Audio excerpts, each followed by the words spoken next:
어제 30년물 국채 입찰이 있었습니다. 보시면 오후 1시 무렵이죠. 국채 수익률이 급등하는 것을 확인하실 수가 있는데요. 대부분 그렇지만 1시가량 오후 뉴욕 시간 1시 무렵에서 국채 금리가 급등을 한다면 대부분 국채 입찰 결과와 연관성이 높습니다.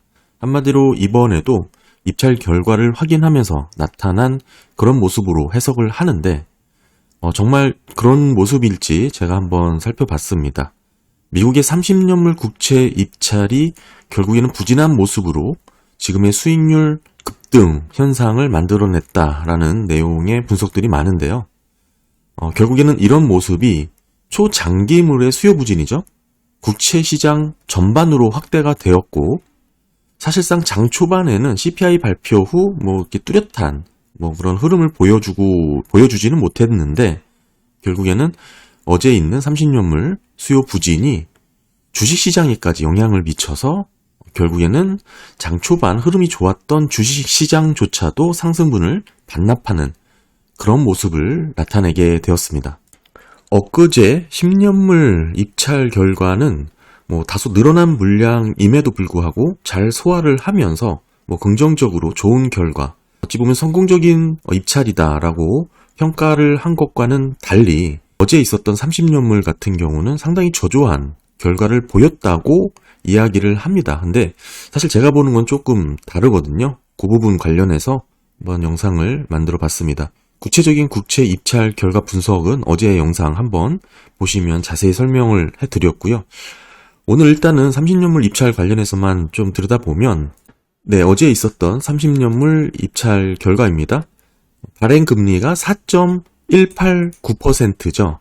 결국에는 보시면 지금 형성된 금리보다 더 낮은 수준에 있습니다. 사실 급등하기 전, 그러니까 입찰 결과를 발표하기 전이죠. 1시 무렵에는 4.184를 기록을 했어요.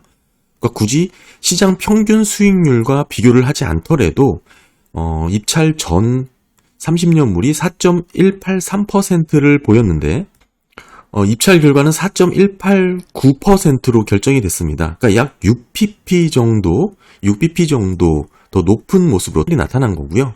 사실 이 정도는 어제 10년물 입찰 결과를 살펴볼 때도 말씀을 드렸지만 굳이 그렇게 크게 우려할 정도의 부분은 아닙니다. 응찰률도 한번 살펴보겠습니다. 응찰률 2.42배가 나왔거든요. 응찰률은 요거랑 요거 나누면 되죠. 지금 전체 물량이 230억 달러입니다. 그러니까 다소 물량이 좀 많아서 시장에서 좀 부담스러운 거 아니냐 이렇게 해석할 수도 있죠.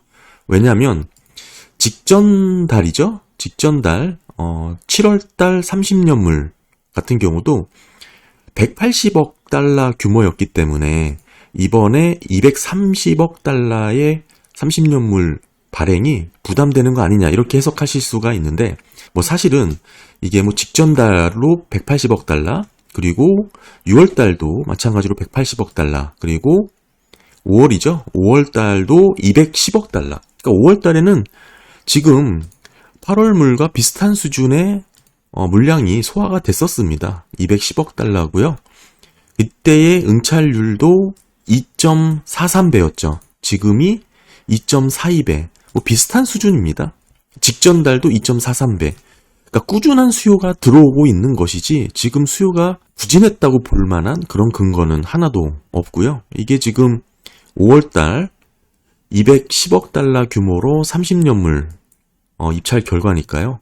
그리고 그 4월달로 가더라도 마찬가지입니다. 180억 달러고 그러니까 지금 200달러가 넘는 게 5월달, 8월달 이렇게 있는 것이죠. 굳이 비교를 하면 210억 달러에서 230억 달러로 20억 달러가 늘어나긴 했지만 그게 그렇게 크게 우려되거나 부담스럽다고 볼 수 있는 정도도 아니고 응찰률도 2.42배여서 직전달 2.43배보다 다소 떨어지긴 했지만 큰 의미는 없고요. 6월달 2.52배는 높았죠. 5월달은 보시면 2.43배 평이한 수준이고요. 3월달도 2.36배 보시면 지금이 2.4이니까 올해 4월달이 더 낮았습니다. 응찰률은 더 낮았어요. 훨씬 더 낮았던 응찰률이 보였던 달도 있었고요. 5월달 같은 경우도 2.43배. 결국 종합을 해보면 어제 있었던 30년물 국채 입찰 결과는 딱히 수요 부진이라고 해석할 만한 요인이 없습니다.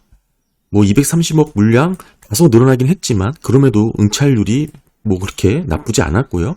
훨씬 더 낮았던 5월달이 있었죠. 3월달인가요? 예, 2.36배도 있었습니다. 그러니까 어제 있었던 8월달 입찰 결과, 글쎄요, 뭐 시장 뭐 테일로 보더라도, 테일 스프레드로 보더라도 크게 벌어진 것도 아니고요. 약 6pp 정도 차이가 났었고, 응찰률도 그렇고, 한마디로 딱히 수요가 부진했다고 평가할 수 있는 그런 성적은 아닙니다.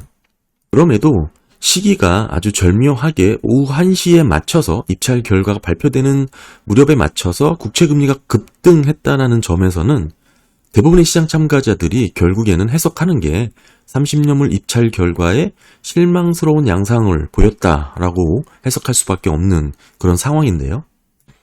그런데 저는 사실상 직전에 있었던 대표적인 시장금리죠. 장기채 시장금리 10년물 입찰 결과를 놓고 봤을 때는 두드러지게 늘어난 물량에 비해서 상당히 소화를 잘했다는 점, 특히 30년물 같은 경우는 유동성이 부족한 그런 물량이기 때문에 초장기물에 있어서 변동성을 어느 정도 고려한다면 지금 재무부의 국채 입찰을 통해서, 즉 30년물이죠.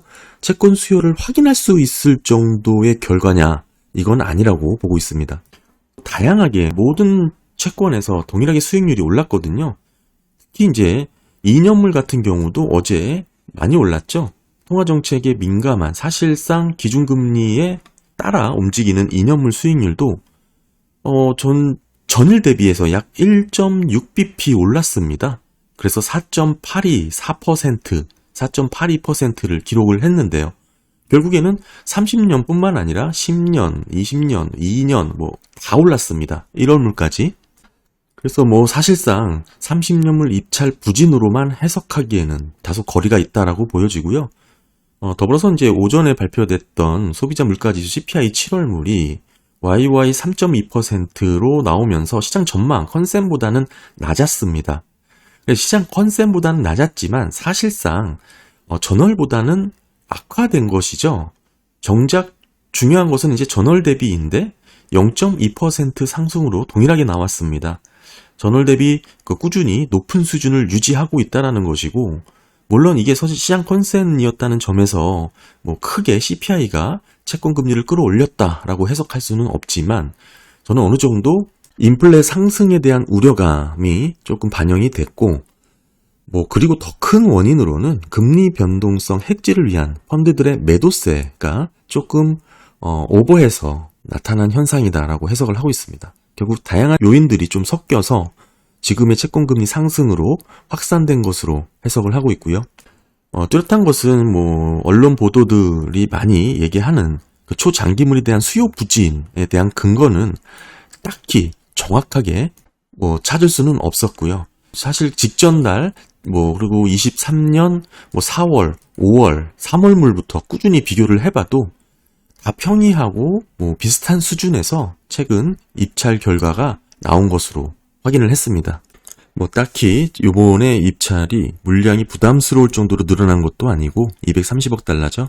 200달러를 넘어섰던 적이 벌써 올해만 해도 2번 이상 확인을 해드렸고, 응찰률도 지금 가장 낮은 응찰률도 아니었죠. 그리고 테일 스프레드도 보시는 것처럼 큰 차이 없이 약 6bp 정도로 결정이 됐다라는 점, 종합을 해보면 입찰 수요 부진으로 해석하기에는 상당히 거리가 있습니다. 오히려 상당히 긍정적이었던 그런 입찰 결과라고 저는 보여지고요. 꾸준한 수요를 확인할 수 있었던 내용으로 해석을 할 수가 있습니다.